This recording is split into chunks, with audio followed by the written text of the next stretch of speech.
Train का एक खचाखच भरा डिब्बा।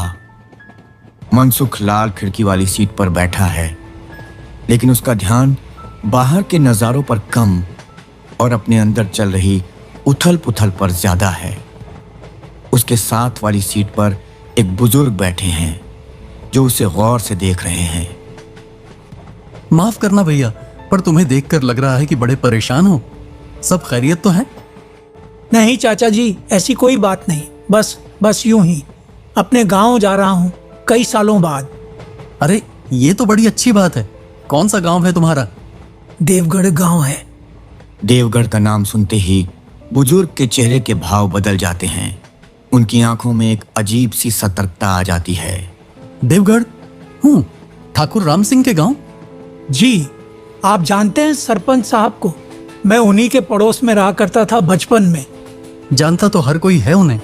बड़ा भारी पत्थर रखा है उन्होंने अपने सीने पर जब से उनकी बेटी। बुजुर्ग बात अधूरी छोड़ देते हैं और खिड़की से बाहर देखने लगते हैं, जैसे कुछ कहना ही नहीं चाहते हो। उनकी बेटी? क्या हुआ उनकी बेटी को चाचा जी? छोड़ो बेटा, पुरानी बातें हैं। तुम इतने साल बाद जा रहे हो, गांव में अंधेरा होने से पहले ही पहुंच जाओ तो अच्छा है। सूरज ढलने के बाद देवगढ़ की गलियां बड़ी सुनसान हो जाती हैं। बुजुर्ग की अधूरी बात और चेतावनी मनसुख के मन में एक अजीब सी बेचैनी छोड़ देती है। कुछ देर में स्टेशन आ जाता है और मनसुख उतर जाता है।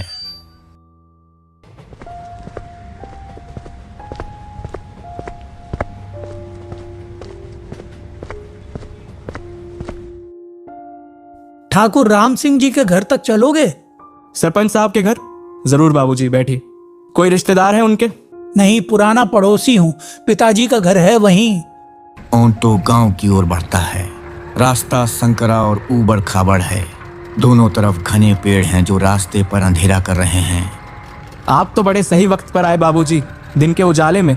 रात में तो इस रास्ते पर कोई परिंदा भी पर नहीं मारता। क्यों, ऐसा क्या है इस रास्ते पर? कुछ नहीं बाबूजी, बस लोगों की बनाई बातें हैं। कहते हैं कोई लाल साड़ी वाली दिखती है कभी कभी जो रास्ता रोक लेती है, पर सब वहम है, वहम। मनसुख को ट्रेन वाले बुजुर्ग की बात याद आ जाती है। वो खामोश हो जाता है। जल्द ही सरपंच का घर आ जाता है। सरपंच ठाकुर राम सिंह और मनसुख एक चारपाई पर बैठे हैं। शाम की राई है। अरे मनसुख, तू तो बिल्कुल अपने बाप दीनू पर गया है। वही नाक, वही आंखें। उसे भी शहर की हवा रास नहीं आई थी। आखिर में लौटकर गांव ही आ गया था। हाँ सरपंच जी, पिताजी कहते थे कि अपनी मिट्टी जैसी शांति कहीं नहीं। मैं तो बस उनकी बरसी पर कुछ यादें ताजा करने और अपनी जमीन देखने आया हूँ।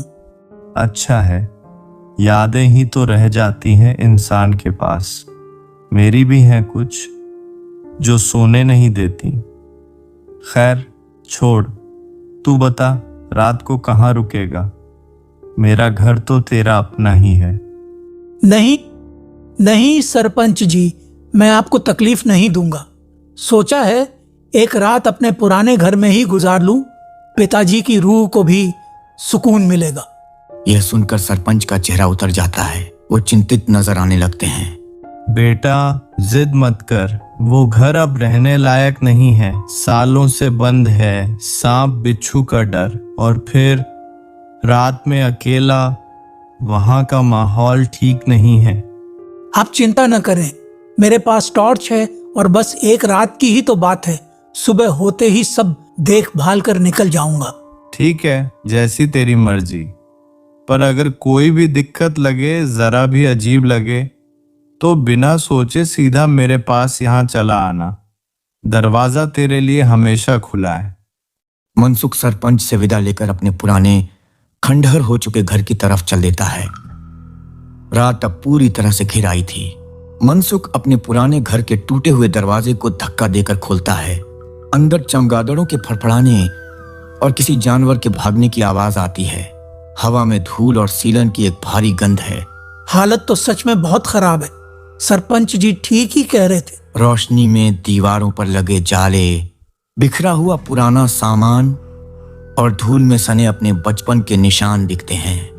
एक कोने में उसका लकड़ी का घोड़ा पड़ा था जिसका एक पैर टूटा हुआ था। उसे उठाकर वो भावुक हो जाता है। कितना रोया था मैं जब ये टूटा था। पिताजी ने पूरी रात लगाकर इसे जोड़ा था। वो घर में घूमता है। हर चीज से एक याद जुड़ी थी, लेकिन हर याद पर अब वीरानी और खौफ की एक परत चढ़ चुकी थी। उसे अचानक घर के पीछे आंगन से किसी के सिसकने की आवाज सुनाई देती है। एक दबी दबी औरत के रोने जैसी आवाज। कौन है? कौन है वहां? आवाज बंद हो जाती है। सिर्फ हवा की साएं साएं बाकी रह जाती है। मेरा वहम है, हवा की आवाज होगी। वो आंगन की तरफ बढ़ता है। सामने विशाल बरगद का पेड़ किसी काले दैत्य की तरह खड़ा था। चांद की रोशनी उसकी पत्तियों से छनकर जमीन पर डरावनी आकृतियां बना रही थी। तभी उसे फिर से एक आवाज सुनाई दी। इस बार रोने की नहीं, बल्कि झूले के चरमराने की। क्रीक क्रीक, जैसे कोई उस पर झूल रहा हो। कौन है वहां? मैं पूछ रहा हूं। उसकी आवाज अंधेरे में खो जाती है। कोई जवाब नहीं आता। झूले की आवाज भी बंद हो जाती है। हिम्मत करके वो अपनी टॉर्च की रोशनी पेड़ की डालियों पर मारता है। एक एक करके वो डालियों को देखता है और फिर उसकी रोशनी एक मोटी डाली पर जाकर ठहर जाती है। उसका दिल जैसे हलक में आ गया। लाल साड़ी पहने एक औरत जिसके बाल चेहरे पर बिखरे हैं, चुपचाप बैठी है। उसके पैर हवा में झूल रहे थे। मनसुख की घिघी बंध जाती है। वो एक कदम भी हिल नहीं पाता। वो औरत धीरे धीरे अपना सिर उठाती है। उसके बिखरे बालों के बीच से दो आंखें मनसुख को घूरती हैं। उन आंखों में कोई भाव नहीं था, सिर्फ एक खालीपन, एक ठंडापन था जो रूह तक को जमा दे। मनसुख को महसूस होता है कि उसके पैरों के नीचे की जमीन खिसक रही है। वो अपनी पूरी ताकत लगाकर पीछे मुड़ता है और घर की तरफ अंधाधुंध भागता है। उसे अपने पीछे पत्तों पर किसी के कूदने और तेजी से आने की आहट सुनाई देती है। बचाओ, कोई बचाओ। वो घर के अंदर घुसता है और दरवाजे की कुंडी चढ़ा देता है। वो दरवाजे से पीठ लगाकर जमीन पर बैठ जाता है। उसकी सांसें किसी धावक की तरह चल रही थीं। बाहर एकदम शांति छा जाती है। कोई आहट नहीं, कोई आवाज नहीं। कुछ मिनटों बाद जब उसे लगता है कि खतरा टल गया है, तभी दरवाजे पर एक धीमी सी दस्तक होती है। मनसुख डर के मारे उछल पड़ता है। कौन है? बाहर से एक शांत और भारी आवाज आती है। मैं हूँ मनसुख, सरपंच। दरवाजा खोलो बेटा, मुझे पता था तुम यहाँ नहीं रह पाओगे। सरपंच की आवाज सुनकर मनसुख को जैसे डूबते को तिनके का सहारा मिल गया हो। उसने लड़खड़ाते हुए उठकर दरवाजा खोला। सामने सरपंच खड़े थे। उनके चेहरे पर गहरी चिंता थी। क्या हुआ? रंग क्यों उड़ा हुआ है तेरा? देख लिया ना कुछ? सरपंच जी, वो पेड़ पर एक औरत लाल साड़ी में। शांत हो जा, शांत हो जा। मैं सब समझ गया। तूने उसे देख लिया। चल, अभी मेरे साथ चल। यहाँ एक पल भी रुकना ठीक नहीं है। पर वो कौन थी सरपंच जी? क्या था वो? इन सवालों के जवाब सुबह मिलेंगे। अभी तो बस मेरे साथ चल। सरपंच उसे लगभग सहारा देकर अपने साथ ले जाते हैं। मनसुख इतना डरा हुआ था कि उसने सरपंच से कोई और सवाल नहीं किया और चुपचाप उनके घर जाकर सो गया। सुबह सरपंच के घर का बरामदा। मनसुख की आंख खुलती है। रात का खौफ अब भी उसके चेहरे पर था। वो उठकर बाहर आता है और देखता है कि सरपंच एक चारपाई पर बैठे हुक्का पी रहे हैं, जैसे वो कब से जागे हुए हों। प्रणाम सरपंच जी, रात के लिए बहुत बहुत शुक्रिया। अगर आप वक्त पर नहीं आते तो पता नहीं मेरा क्या होता। सरपंच मनसुख को ऐसे देखते हैं जैसे वो कोई पहेली हो। वक्त पर आता? मैं कहाँ आता बेटा। मैं तो पंचायत के काम से पड़ोस के गांव गया था। रात को 2 बजे लौटा तो देखा कि तुम बरामदे में मेरी चारपाई पर सो रहे हो। मैंने तुम्हें जगाना ठीक नहीं समझा और खुद दूसरी चारपाई पर लेट गया। पर तुम मेरे घर आए कैसे? मनसुख के पैरों तले जमीन खिसक जाती है। उसका चेहरा सफेद पड़ जाता है। क्या मतलब है आपका? आप मजाक तो नहीं कर रहे? रात को आप ही तो आए थे मेरे पुराने घर। आपने ही दरवाजा खटखटाया था। आप ही मुझे अपने साथ यहाँ लाए थे।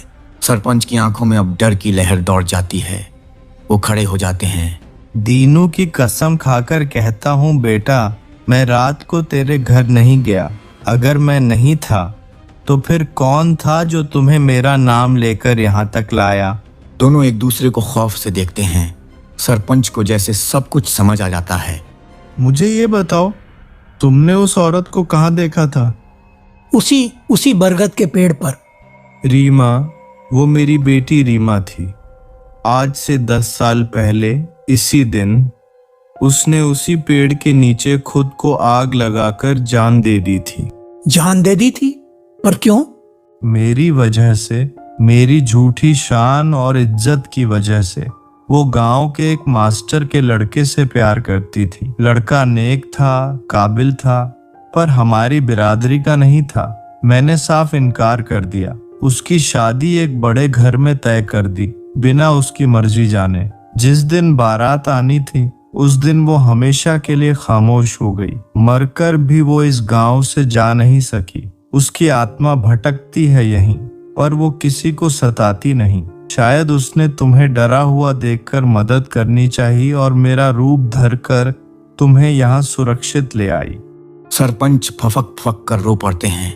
मनसुख उन्हें सांत्वना देता है, पर उसका खुद का दिल बैठा जा रहा था। एक आत्मा ने उसकी मदद की थी, ये सोचकर ही उसकी रूह कांप रही थी।